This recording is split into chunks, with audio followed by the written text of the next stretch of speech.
سمیر نے کہا۔ اس آدمی نے کھا جانے والی نظروں سے سمیر کی طرف دیکھا۔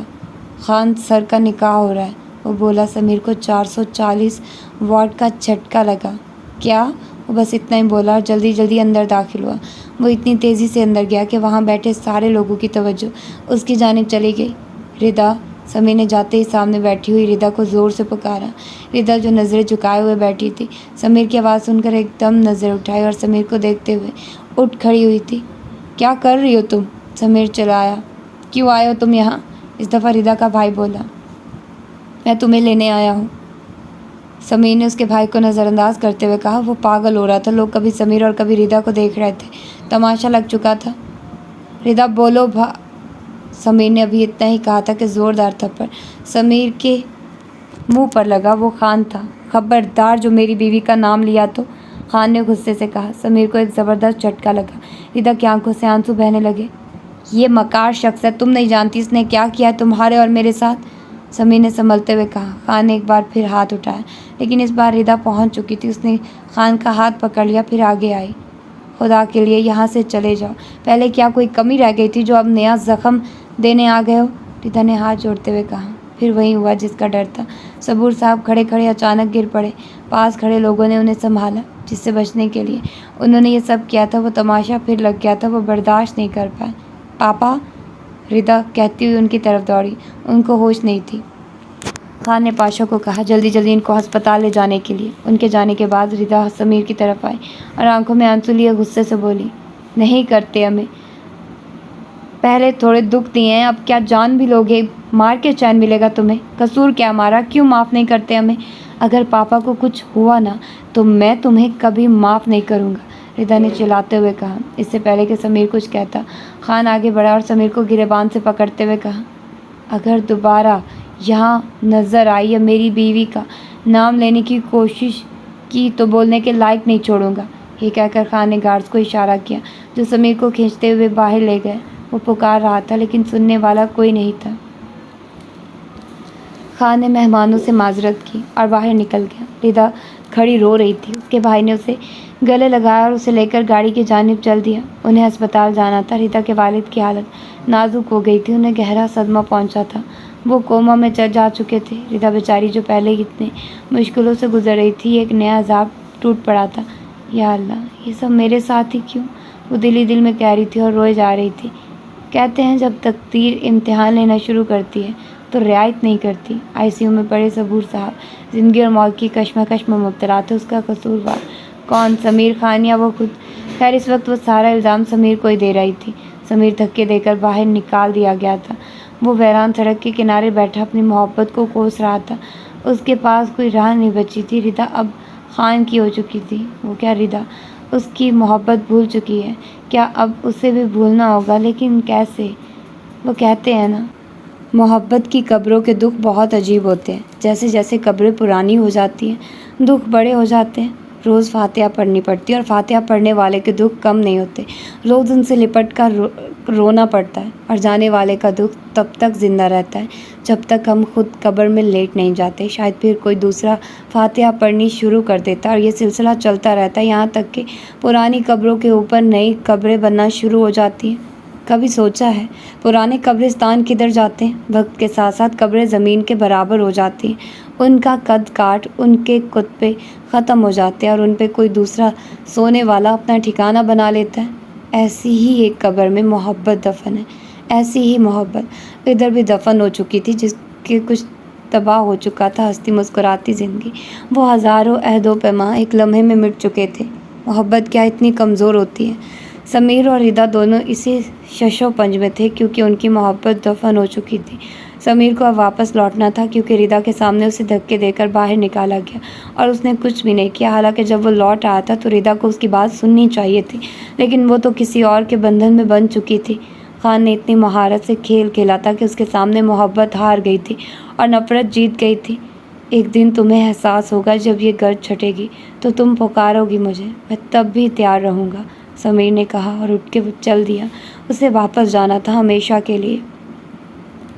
خان نے شہر کے سب سے بڑے اسپتال میں ردا کے پاپا کو ایڈمٹ کروایا تھا۔ ان کا علاج جاری تھا۔ وقت گزر رہا تھا لیکن کوئی بہتری نہیں آ رہی تھی۔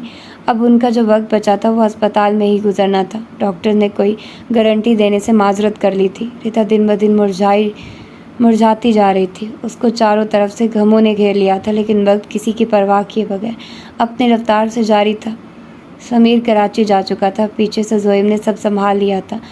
ایک دن بعد ان کی کینیڈا کے لیے فلائٹ تھی، وہ جا رہے تھے یہ ملک چھوڑ کے۔ اس کے گھر والے اس کی شادی اس کی ایک کزن سے کرنا چاہ رہے تھے، لیکن سمیر نے انکار کر دیا کہ فی الوقت وہ ایسا کچھ سوچنے کی پوزیشن میں نہیں ہے۔ انہوں نے بھی زیادہ اصرار نہیں کیا کہ وقت کے ساتھ ساتھ خود ہی سمجھ جائے گا۔ شام کے سائے ڈھلنے کو تھے، سمیر ایک بار پھر درگاہ پہنچا اور اسی بزرگ کو ڈھونڈنے لگ گیا۔ کچھ دیر بعد وہ ایک جگہ بیٹھے نظر آ گئے۔ سمیر نے سلام کیا، بزرگ نے پہچان لیا، اسے خوش دلی سے ملے۔ بڑے دنوں بعد آیا پتر، خیریت ہے نا؟ بزرگ نے پوچھا۔ خیریت ہی تو نہیں ہے بابا جی، محبت ہار آیا ہوں، میں نے دیر کر دی، سمیر نے پاس بیٹھتے ہوئے کہا۔ اوہ، یہ تو بہت برا ہوا۔ محبت پکارے تو جوتی نہیں پہنتے، بس دوڑ لگا دیتے ہیں ننگے پاؤں ہی۔ عشق ہمیں مقتل میں پکارے تو صحیح، پابائے زنجیر چلے آئیں گے چھن چھن کرتے۔ بزرگ چپ ہوئے، اب وہ کسی اور کی ہو چکی ہے۔ سمیر خلا میں گھرتے ہوئے بولا، محبت کی جڑیں بہت گہری ہوتی ہیں، اتنی آسانی سے نہیں اکھڑتی ہیں۔ جسم کسی اور کا ہو سکتا ہے، روح نہیں۔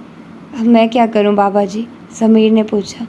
ایک محبت کھو دی ہے تو دوسری بچا لو، کہیں ادھر بھی دیر مت کر دینا، ہو سکتا ہے یہ محبت تمہیں نجات دلا دے۔ ماں باپ، بزرگ نے جواب دیا۔ بابا جی آپ کی کہانی کیا ہے؟ آپ محبت کے بارے میں اتنا کیسے جانتے ہیں؟ لگتا ہے آپ کو بھی کوئی گہری چوٹ لگی ہے۔ سمیر کی یہ بات سن کر بزرگ مسکرائے۔ محبت ہر شخص پر حملہ کرتی ہے، کوئی اس کی زد میں آ جاتی ہے تو کوئی بچ جاتا ہے۔ محبت اللہ کی عطا کی ہوئی نعمت ہی تو ہے، بقول حضرت واصف علی واصف۔ محبت مانگنے سے نہیں ملتی، یہ تو نصیب کی بات ہے، جس کے نصیب میں ہوتی ہے اسے مل جاتی ہے۔ زمین پر جو آسمانی چیز ہے وہ محبت ہی تو ہے، بس فرق ہوتا ہے حقیقی اور مزاجی کا۔ رانجھے کا عشق مجازی ہو سکتا ہے، لیکن وارث شاہ کا عشق حقیقی ہے، بزرگ سمجھاتے ہوئے بولے۔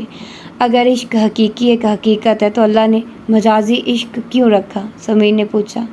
پتر، تو نے سنا نہیں؟ یہ جو مجازی محبت ہوتی ہے نا، یہ آزمائش ہوتی ہے دل کی، انسان کے دل کی، اس کے عزم کی، اس کی مستقل مزاجی کی آزمائش۔ اللہ پہلے انسان کے دل میں مجازی محبت کا بیج بوتا ہے، پھر اس مجازی محبت کو آزمائشوں میں چلا کر کندن بنا دیتا ہے، اور جب انسان کا دل گداز ہو جاتا ہے، نرم ہو جاتا ہے، اس قابل ہو جاتا ہے کہ اللہ پاک کی محبت اس میں گھر کر سکے، تو اللہ پاک اس دل کو اپنے لیے منتخب کر لیتا ہے۔ اور پتہ ہے اللہ پاک ایک انسان کے لیے دوسرے انسان کی محبت کا انتخاب پہلے کیوں کرتا ہے؟ اللہ پاک آزماتا ہے انسان کو اس کے ہی جیسے دوسرے انسان کے ذریعے۔ کیوں آزماتا ہے؟ تاکہ اس دل کی آزمائش ہو سکے، اس دل کو ایک کا ہو کے رہنا بھی آتا ہے یا نہیں۔ اور جب انسان اسی دوسرے انسان کے ہاتھوں ٹوٹ جاتا ہے نا، جسے اس نے ایک بنا رکھا ہوتا ہے، تو اللہ ہی سب سے پہلے یاد آتا ہے، اور بس پھر اللہ ہی یاد رہ جاتا ہے۔ ہر محبت، ہر تعلق، ہر رشتے کی ڈور اس مہربان محبت کرنے والے اللہ پاک سے جڑ جاتی ہے۔ یہ جو مجازی محبت ہوتی ہے نا، یہ بس پہلا قدم ہوتا ہے، بارش کا پہلا قطرہ ہماری مٹی میں کہاں جذب ہو جاتا ہے پتہ ہی نہیں چلتا، پھر بس محبت باقی رہتی ہے اور اللہ۔ بزرگ کی وضاحت سمیر پر اثر کر رہی تھی، ان کی باتیں سمیر کے اندر یقین اور سکون کی کیفیت پیدا کر رہی تھی۔ مجھے ایک بات کی سمجھ نہیں آئی بابا جی، محبت عشق ہے کیا کیوں ہے؟ پتر، یہ جو محبت ہے نا، یہ نفس سے بت، کسی بت سے بے خودی سے خود، اور خود سے خدا، خدا سے خدا کی خدائی کی آشنائی کا سفر ہے۔ یہ سفر زندگی میں ہر لمحہ، خود فریبی سے لمحہ، بے یقینی سے لمحہ، بے بسی سے لمحہ، خود سپردگی سے ہوتا لمحہ، تو کل سے لمحہ آشنائی کا سفر ہے۔ یہ سفر لمحہ محبت کی چاہ سے ہوتا، شراب کے گرد و غبار سے گزرتا، حقیقت کی چاہ میں ضم ہوتا، رب کی محبت کو محسوس کرتا، اپنی تاریکیوں سے نکلتا، رب کی محبت کی عطا کی ضیاء سے دمکتا، کائنات کو جگمگانے کا سفر ہے۔ محبت دراصل اپنی تلاش کا سفر ہے، اور اللہ محبت ہے، ایک تلاش ہے جو ازل سے ہے جاری، ایک سفر ہے جو ختم نہیں ہوتا۔ بزرگ خاموش ہوئے تو سمیر نہ سمجھنے والے انداز میں ان کو دیکھا۔ بابا جی سمجھ گئے، یہ حقیقت کی باتیں ہیں، تیری سمجھ میں نہیں آنی، تو ابھی عشق مجازی کی پہلی سیڑھی پر ہے، ابھی تو اس کے اصول نہیں سیکھے۔